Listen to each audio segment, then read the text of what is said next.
Yəni mən 264 bal yığmışam universitet daxilində. Yəni əslində heç bir rol oynamır. Yəni heç bir önəmi yoxdur. Ya okey, önəmi ordadır ki, daha çox bal yığanda o belə daha indi mən ödənişli oxumuşam. Yəni ailəm sağ olsun o vaxt. Yəni dəstək olub, amma biraz daha çox bal yığsaydım, biraz daha az ödəniş eləyə bilərdim. Məsələn, bu tip şeylər var idi. O tərəfdən yəni kömək orada olur. Amma universitetə girəndə artıq yeni bir şey başlayır da, dövr başlayır. Yəni oradan əvvəl elədiyin şeylər heç bir önəmi yoxdur. Məsələn, ixtisasın nədir? Artıq ona. Məsələn, mən kompüter mühəndisliyinə daxil olanda heç yəni hamı məsələn soruşur da, o kompüterə həvəsim var idi. Yəni kompüterə həvəs deyəndə, yəni kompüterdə elədiyimiz maksimum oyun oynamaq idi da, yəni o vaxt. Yəni belə güclü bir şey. Yəni heç bilmirdim ki, proqramlaşdırma nə olan şeydir.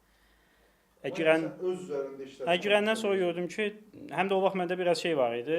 Okay, az bal yığmışam, nəsə eləməliyəm də. Yəni bu biraz onun şey var idi, məsuliyyəti hiss edirdim. Həm də